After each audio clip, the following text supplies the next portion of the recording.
beberapa ulama tidak menikah. Ibnu Taimiyah meninggal tidak menikah, disibukkan dengan ilmu. Imam Nawawi tidak menikah, disibukkan dengan ilmu. Tak sempat menikah, bukan tak ingin, tak sempat, karena cinta mereka ke ilmu sehingga tak sempat mikir untuk menikah, bukan tidak mau. Kita karena hari ini terus-terusan ingin nikah, tak sempat menuntut ilmu. Betul-betul tak ada perkataan di surga itu yang memojokkan, menyudutkan, menyindir, tak ada. Karena surga di dalamnya hanya qaulan salama salama.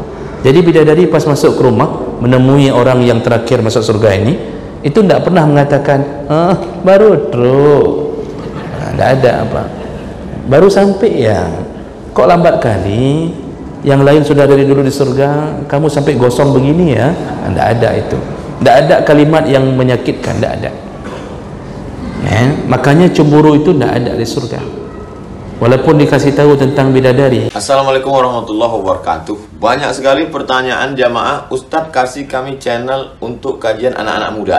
Di antara anak muda berasal dari Aceh, luar biasa, channelnya Maulizul Akbar Nat. Tonton, subscribe, like, share, komen. Assalamualaikum warahmatullahi wabarakatuh.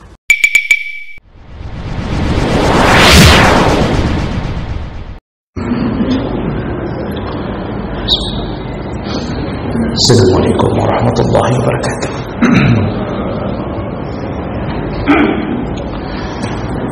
Innal hamdalillah nasta'inuhu wa nastaghfiruh wa na'udzu bihi min shururi anfusina wa min sayyiati a'malina. Man yahdihillahu fala mudilla lahu wa man yudlil fala hadiya lahu.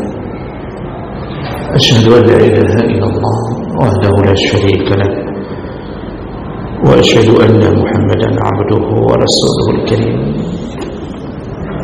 اللهم صل وسلم على نبينا المصطفى محمد وعلى آله وأصحابه أجمعين. أما بعد،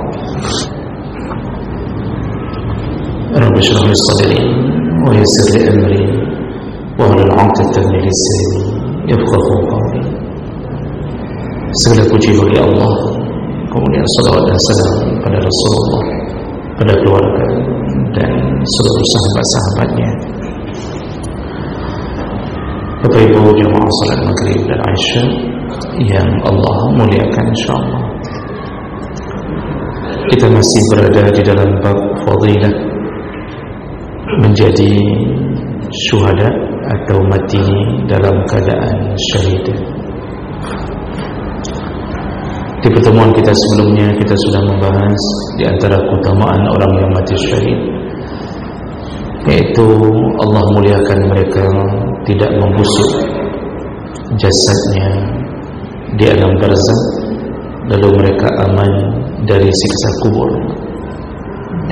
Dipastikan mereka akan dijamin tidak akan mendapatkan siksa kubur. Dan ini salah satu kebahagiaan menjadi orang yang mati dalam keadaan syahid. Kita sambung berikutnya, yaitu kemuliaan yang Allah beri kepada orang yang mati syahid, yaitu diberikan oleh Allah 72 bidadari, diberikan, dinikahkan dengan 72 bidadari. Cuma makan Allah. Ini berdasarkan hadis Nabi sallallahu alaihi wasallam. Itu hadis riwayat Ahmad, Tirmizi, Ibnu Majah, dan dengan derajat yang hasan. Kata Rasulullah sallallahu alaihi wasallam, lisyahid indallah sittu khisal. Orang yang syahid itu mendapatkan 6 kemuliaan, dan kita sudah sebutkan beberapa di antaranya, yaitu diampunkan dari tetesan darah yang pertama keluar menjelang kematiannya, lalu dia dinampakkan tempatnya di surga, lalu kemudian dijamin terbebas dari azab kubur, lalu kemudian dijamin terbebas dari rasa takut di hari kiamat nanti, lalu kemudian wa yuta' ala ra'sihi tajul wiqar, akan diberikan mahkota, yang mahkota itu lebih baik daripada khairun minad dunya wa ma fiha, diberikan mahkota sebagai sanjungan penghargaan kepada mereka yang mati syahid, dan mahkota itu terbuat dari yakut, yaitu permata yang kualitasnya lebih baik daripada dunia dan isinya. Lalu kemudian wa yuzawwiju isnataini wa sab'ina zawjah minal hur al-ain, dinikahkan oleh Allah dengan 72 bidadari. Nah, ini salah satu kemuliaan yang benar-benar tidak bisa didapatkan kecuali orang-orang yang membela agama Allah sampai meregang nyawa. Jemaah makan Allah, dalam bahasa penyebutan bidadari, Allah menyebut kalimah hurun ain. Makanya dalam surah Al-Waqi'ah disebutkan wa hurun ain ka'amsalin lu'lu'il maknun jazaa'an bima kanu yaksibun.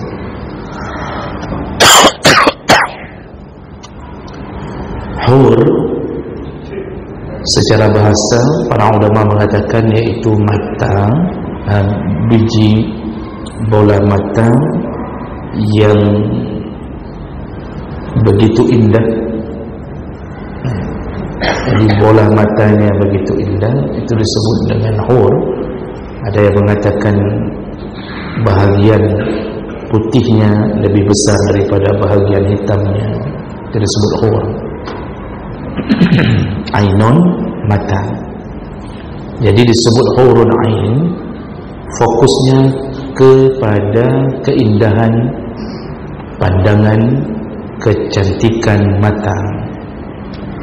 Maka slogan bidadari itu diambil pada perwakilan salah satu keindahan fisiknya adalah mata. Nah, kenapa jadi mata yang menjadi jargonnya bidadari ini?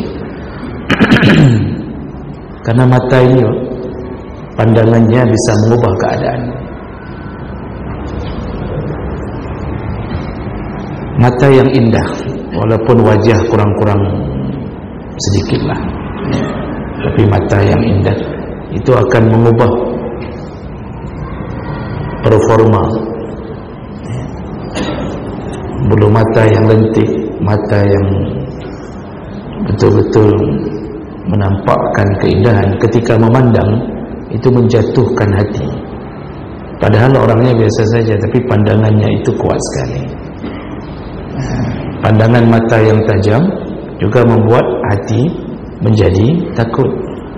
Jadi mata ini bisa mempengaruhi dan menggetarkan. Dan salah satu perwakilan daripada tampil cantik adalah mata. Makanya perempuan itu salah satu yang tidak pernah absen untuk dihiasi adalah matanya. Itu mata saja nilainya 1 juta. Mata saja. Itu bulu mata itu apa namanya? Eyeshadow itu. Betul ya, eyeshadow. Saya tidak pernah pakai juga. Itu yang lentik-lentik itu, lentik bulat, lentik itu, Masya Allah. Itu belum lagi memakai mata dalam, apa namanya mata dalam itu lagi itu, yang ditempel, begitu ditempel berubah, mata hitam berubah jadi mata biru, infrared. Apa? Oh, kontak lens ya. Tapi kenapa jadi infrared? Itu harganya itu, masya Allah, soft lens ya. Itu harganya, masya Allah. Ya. Jadi orang lihat orang mata biru aja itu kecil-kecil. Kita menuju ke Lamno, dapat orang yang keturunan Portugis di antara satu dan dari sekian banyak yang bermata hitam, satu mata biru, kita akan mengatakan cantiknya, ya Allah, cantiknya. Padahal uang tak ada, tapi cantiknya. Nama mata itulah yang Allah sebut wahurun ain, keamsal lu'lu'il maknun. Bidadari itu yang lentik, indah matanya. Kalau mata aja udah indah, apalagi yang lain.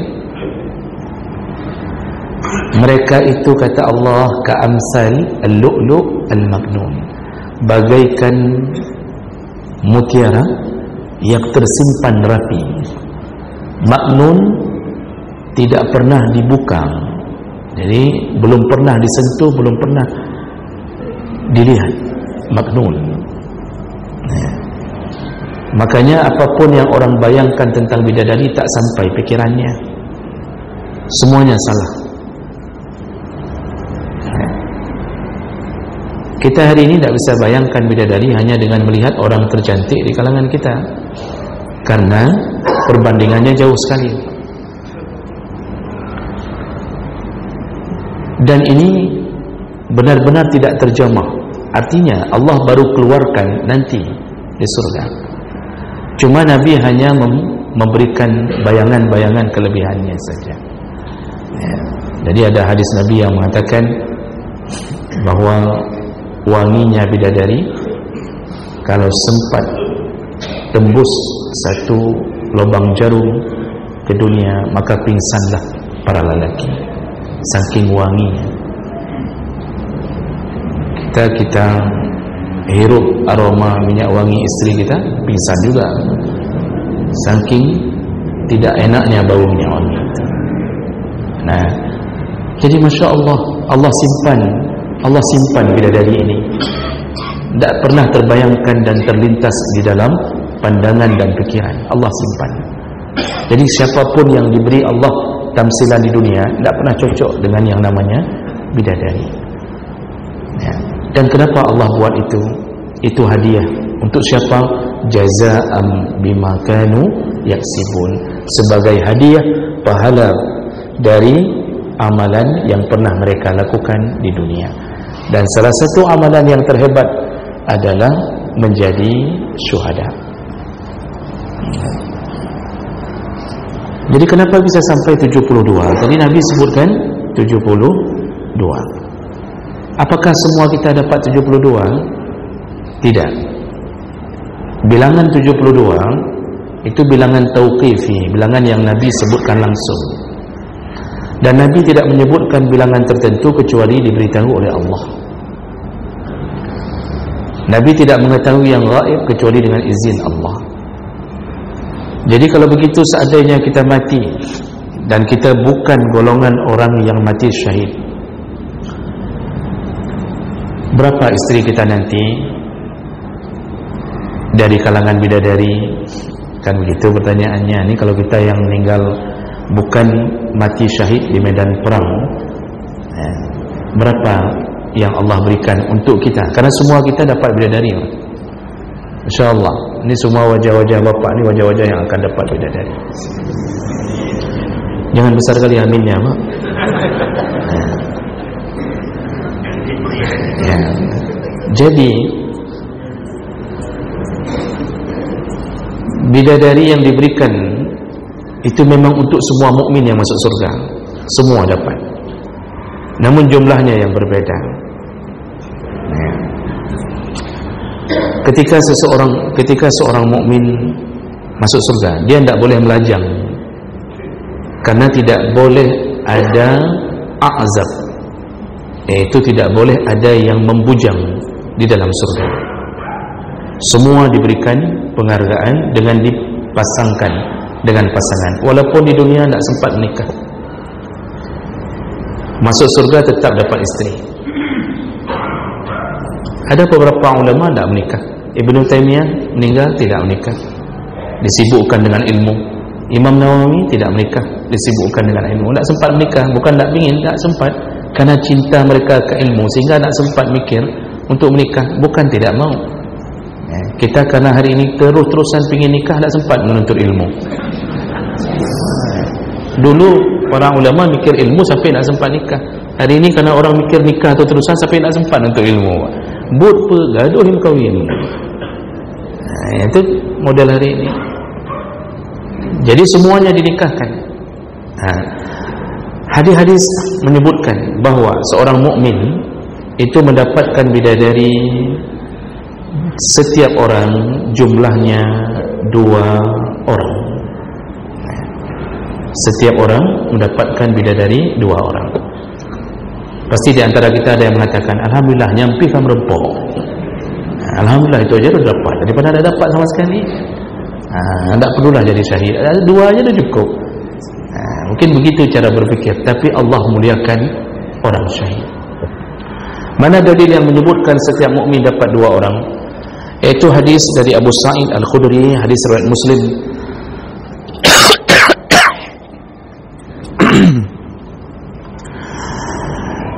Rasulullah SAW ketika menceritakan tentang penduduk terakhir yang diselamatkan dari neraka menuju surga, ini terakhir dia ni.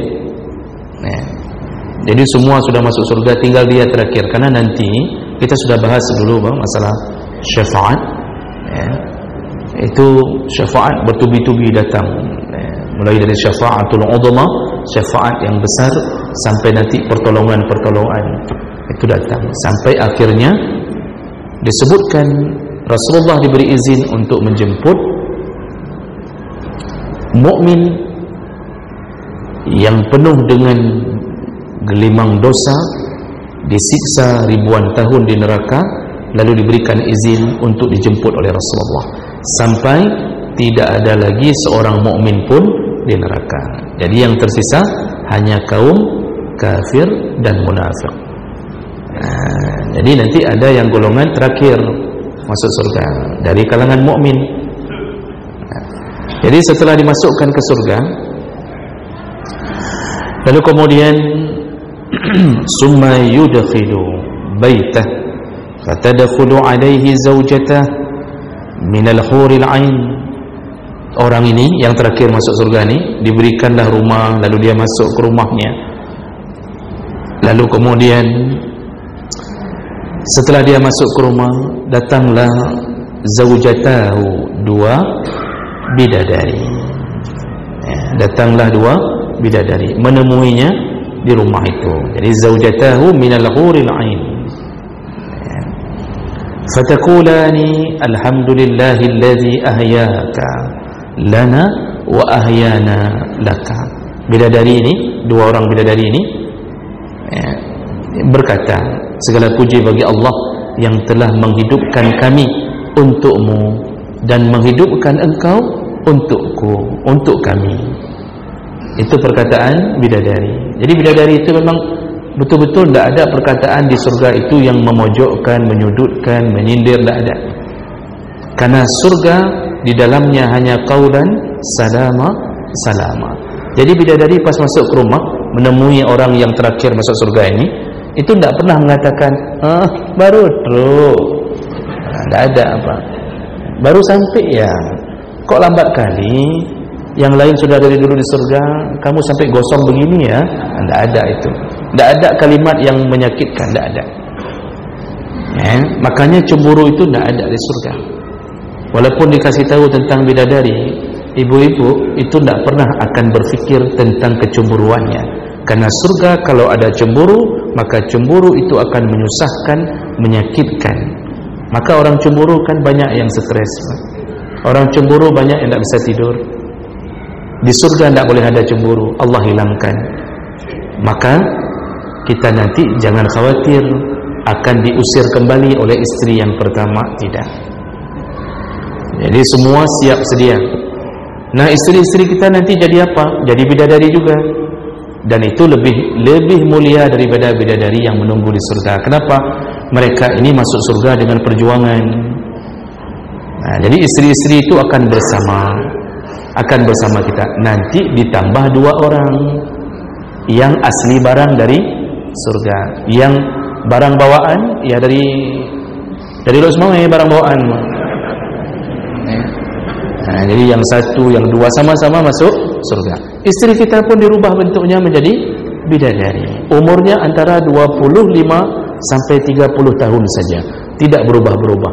Setiap Jumat mereka akan ke pasar, kata Nabi. Pulang dari pasar terkena angin surga, bertambah cantik. Setiap pulang dari pasar hari Jumat bertambah cantik. Pergi lagi, pulang bertambah cantik. Hari ini istri kita pergi ke pasar bertambah buruk, pergi lagi bertambah buruk. Makanya cukup begah tu hari ni. Karena selalu dia pergi ke pasar, capek itu Pak, capek. Isteri itu capek pergi ke pasar. Bayangkan dia beli sayur, dia harus balik dulu ke tempat parkir untuk letakkan dulu sayurnya, baru balik ke tempat ikan. Balik lagi. Kita kan cuma tunggu di rumah. Lalu kita tanya, masa apa hari ini? Pernahkah terfikir perjuangannya masuk ke dalam becek, jatuh, kemudian tertukar ikannya dengan ikan orang, tak cocok dengan selera kita. Capek itu istri. Maka istri itu perlu dihargai Pak. Kasih uang lebih. Uang belanja 3 juta, kasih 3,5 juta. Itu Masya Allah. Suami itu Insya Allah surga. Istrinya bahagia, suaminya yang melarat. Nah, jadi Bapak Ibu yang Allah muliakan, itu perkataan bidadari. Malah dia mengatakan, segala puji bagi Allah yang telah menghidupkan kami untukmu dan menghidupkan engkau untuk kami. Itu orang terakhir masuk surga itu, setelah dimandikan di dalam telaga untuk menghilangkan hangusnya. Itu dimandikan semua yang berasal dari surga. Lalu Nabi mengatakan di dahinya tertulis Jahannamiyun, ex napi Jahannam. Tapi bidadari tidak pernah dia pegang, apa nih bang, ex napi Jahannam ya? Tidak ada. Semua bahagia. Nah, lalu kemudian orang ini berkata, orang yang terakhir masuk surga ini berkata, qal ma u'tiya ahadun misla ma u'titu. Sungguh begitu dia lihat 2 orang bidadari ini sempurna, di luar jangkauan Bang. Jadi bukan lagi 4G, sudah 6G. Bukan 4G, bukan 5G, sudah di luar jangkauan itu. Tidak pernah nampak. Lalu apa yang dia katakan? Ma u'tiya ahadun misla ma u'titu. Sungguh tidak pernah ada seorang pun yang diberikan seperti yang diberikan untukku. Padahal sebelum dia sudah banyak orang yang diberikan. Tapi karena saking senangnya, dia mengatakan apa? Ini tidak pernah dikasih ke orang, cuma untuk saya. Dia tidak tahu sebelumnya orang-orang sudah dapat bidadari duluan. Begitu senangnya dia. Begitulah keadaan orang yang masuk surga, dapat 2 istri dari kalangan bidadari. Hadis riwayat Muslim. Dan ini didukung oleh hadis yang lain riwayat Bukhari Muslim dari Abu Hurairah radhiyallahu anhu. Rasulullah berkata, awwalu zumratin talijul jannah suratuhum ala suratil qamar lailatal badri. Rombongan pertama yang masuk surga, maka bentuk mereka yaitu seperti rembulan di malam purnama. Jadi rombongan pertama masuk surga dari umat Muhammad itu bersinar terang benderang seperti bulan purnama. Wajah mereka begitu indah. Indah sekali hari masuk surga itu Pak, indah sekali. Kita hari ini masuk ke taman-taman yang penuh dengan kenikmatan, itu indah. Tapi begitu disuruh bayar tiket itu tidak indah lagi. Surga tidak. Tiketnya di sini, di dunia, dengan amal saleh, dengan jamaah kita ini. Nah, nanti mereka masuk dengan bentuk seperti bulan purnama. La yabsuqun fiha. Mereka tidak meludah. Jadi tidak ada lagi ludah. Tidak ada lagi ludah. Jadi tidak ada sesuatu yang menjijikkan keluar dari mulut. Tidak ada ludah. Wala yatamakhatun. Dan mereka tidak punya dahak. Jadi tidak ada lagi kena tarik buang. Tidak ada. Karena itu menjijikkan. Di dunia banyak. Kemudian wala yataghawatun. Mereka tidak buang hajat. Tidak ada BAB, tidak ada BAK. Tidak ada lagi itu. Karena itu cobaan di dunia, kita disibukkan dengan itu. Makan sedikit, kemudian banyak buangnya. Nah, Lalu kemudian aniyatuhum fiha az-zahab, mereka diberikan peralatan di surga, di dalam rumahnya di surga semua terbuat dari emas. Amsyatuhum minaz zahab wal fiddah, kata Rasulullah, sisir-sisir yang diberikan untuk memperindah rambut itu semua terbuat dari emas dan perak, semua terbuat dari emas dan perak. Lalu kemudian Rasulullah mengatakan wa mujamiruhum al-aluwah, yaitu tempat bara api untuk menikmati itu, mereka akan memasak, mereka suka-suka hidup, itu terbuat dari kayu yang sangat wangi. Lalu warashuhum al-mis, dan keringat mereka juga bau kasturi, semua penduduk surga keringatnya bau kasturi.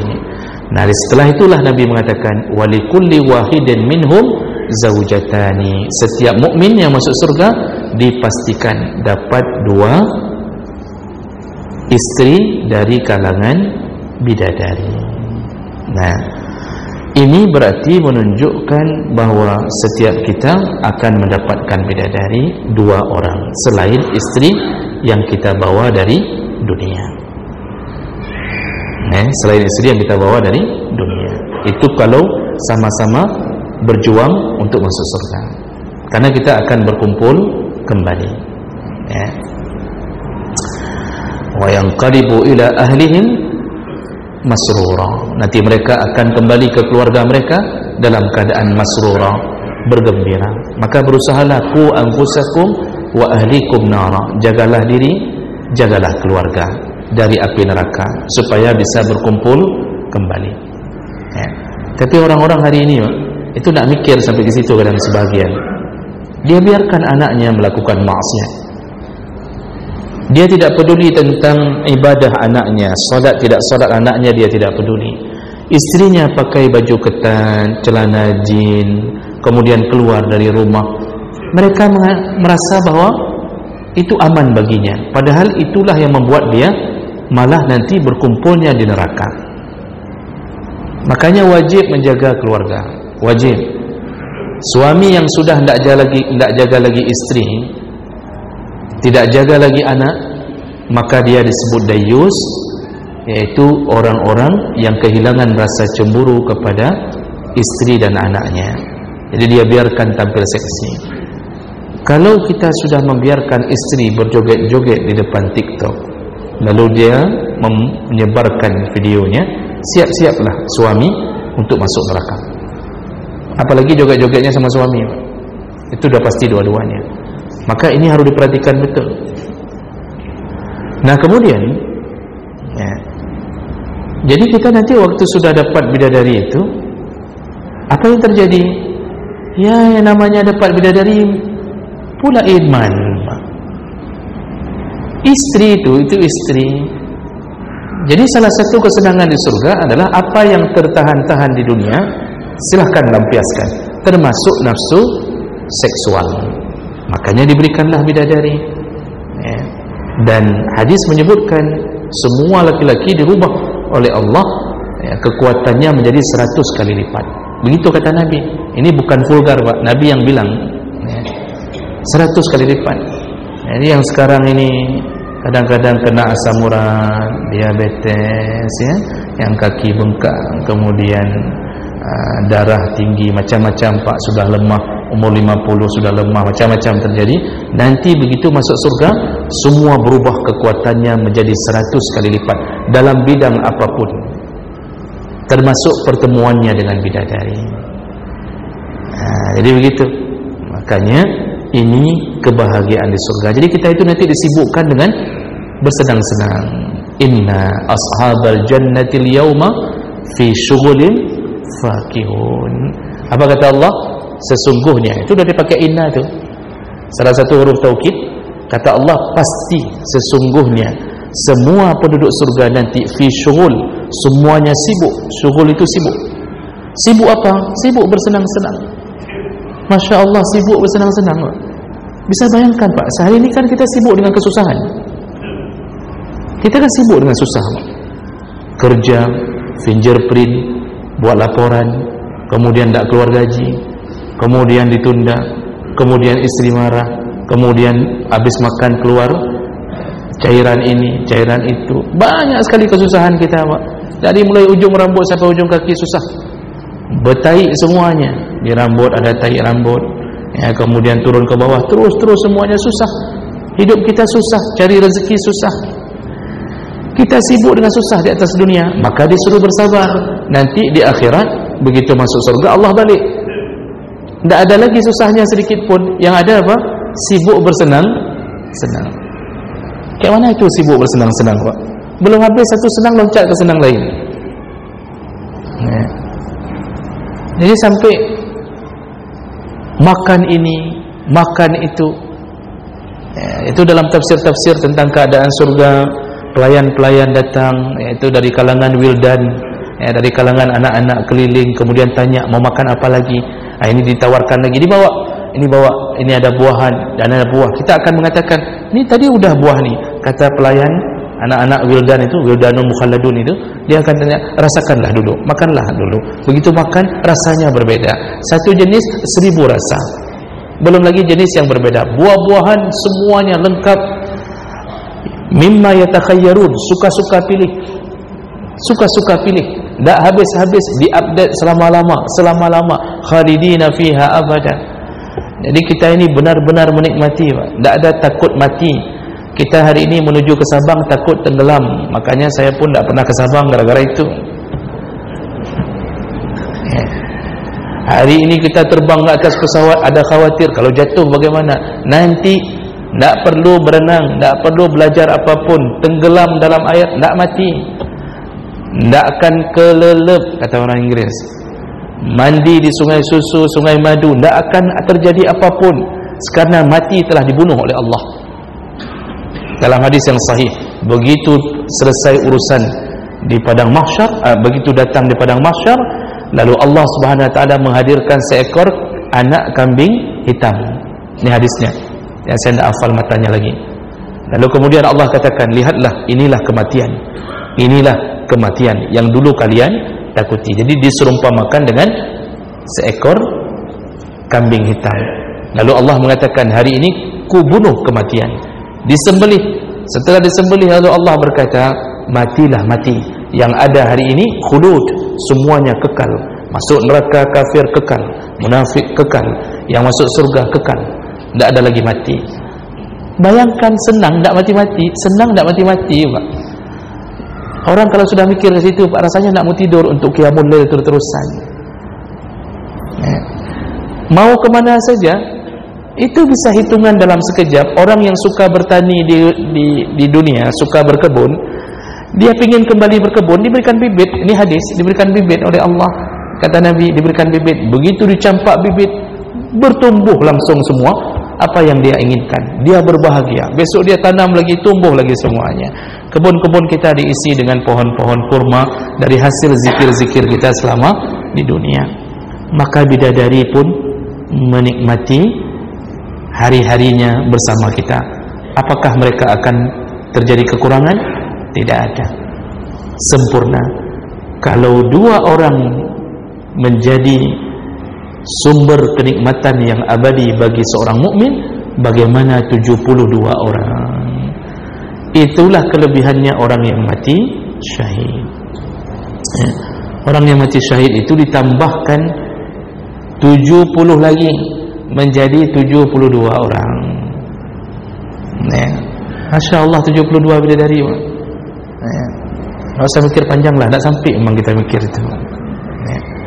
Nah, Bapak Ibu yang Allah muliakan, jadi benar-benar Allah mengatakan dalam surat Fussilat, walakum fiha ma tashtahi anfusakum walakum fiha ma tad'un. Apapun syahwat tashtahi itu yang kamu inginkan, maka engkau akan memperolehnya. Semuanya yang kamu minta, walakum ma tad'un, apa yang kamu minta, apa yang terfikir, apa yang terfikir, pikirkan apa, semuanya aku berikan. Tentu kita tidak bisa menjangkau benda-benda yang tidak pernah nampak di dunia. Allah hadirkan, lalu kita minta yang ada di dunia, Allah juga bisa hadirkan lebih mudah. Jadi yang rindu yang hari ini memang doyan makan mie caluk, kalau minta mie caluk di surga ada enggak, Pak? Sudah pasti ada lah, sudah pasti, dan itu lebih. Maka subhanallah, berjuanglah untuk masuk surga kalau bisa yang tipikal mati syahid, ya. Jadi tentu akan timbul pertanyaan kita, kenapa yang Allah sebutkan di dalam Al-Quran itu cuma masalah bidadari? Jadi yang banyak ayat itu menyebut cuma bidadari. Kenapa tidak pernah disebut tentang bidadara? Apakah tidak ada bidadara? Ternyata kalau kita buka tafsir, para ulama mengatakan ada, karena hadis Nabi menyebutkan setiap orang pasti dinikahkan.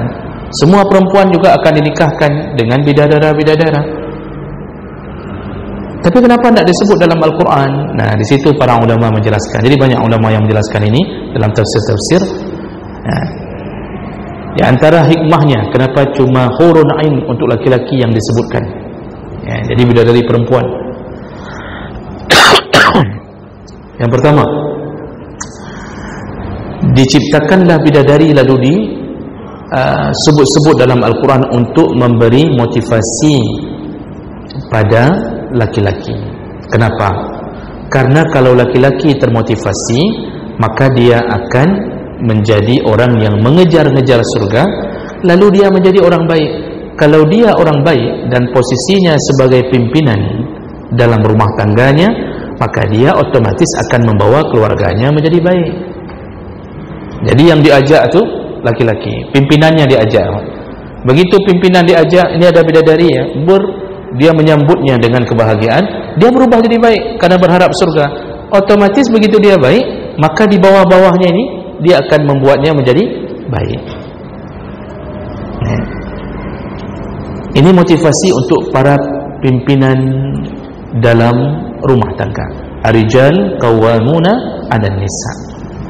Otomatis istrinya juga bahagia. Begitu suaminya memimpikan bidadari, suaminya jadi soleh, otomatis yang di dunia istrinya juga akan bahagia mendapatkan suami soleh, terus-terusan ke masjid. Untuk apa mau cari bidadari? Ternyata pulang betul-betul bidadari dibawanya dari dunia. Nah, ini motivasi untuk pimpinan-pimpinan yang Allah berikan kelebihan di dunia, di antara di dalam rumah tangga. Yang kedua, kenapa yang diceritakan hanya bidadari? Para ahli tafsir mengatakan bahwa disesuaikan dengan nafsu para lelaki. Jadi karena tadi motivasinya untuk para pimpinan, untuk bisa mereka betul-betul mendapatkan keinginannya menjadi baik dalam surga, menjadi masuk surga, mereka disesuaikan dengan nafsunya laki-laki. Nafsu laki-laki apa, Pak? Uang atau wanita? Maka jawabannya pasti wanita. Jadi cari uang untuk apa? Ya untuk wanita juga. Adakah lelaki yang mengatakan, saya ini cari uang nih, tapi saya tidak ada rencana kawin, cari-cari uang aja? Tidak ada. Semua perjuangan kita untuk cari uang itu demi menikah. Oh, dia dapat jabatan. Untuk apa? Juga untuk mencari wanita. Jadi porosnya laki-laki itu adalah zuyina linnas hubbus syahwat minan nisa. Allah hiasi laki-laki itu syahwat terhadap perempuan. Dan itu wajar. Kalau itu tidak ada, kita tidak normal. Misal syahwat kita dihiasi mencintai lelaki, tidak normal. Maka mencintai perempuan. Maka disitulah keinginan-keinginan itu dibuat sesuai nafsu. Perempuan, kenapa tidak perlu diceritakan bidadara? Perempuan kalau diceritakan bidadara tidak semangat masuk surga, Pak. Karena yang perlu adalah emas minal qanatir al-muqantarah minaz zahab wal fiddah, emas, perak. Kalau perempuan ditawarkan kamu dapat bidadara, alah udahlah, biasa ajalah tu. Tapi kalau kita bilang rumahnya dari emas, masya Allah, perak, masya Allah, itu perempuan bersemangat masuk surga. Makanya tidak terlalu diceritakan bidadara di dalam Al-Quran, disesuaikan dengan nafsu masing-masing. Maka inilah kelebihan orang yang mati syahid, dapat 72 bidadari. Mudah-mudahan ini menjadi salah satu penyemangat kita untuk mengejar surga Allah Subhanahu wa taala. Subhanakallahumma bihamdik, asyhadu an la ilaha illa anta, astaghfiruka wa atubu ilaik. Wassalamualaikum warahmatullahi wabarakatuh.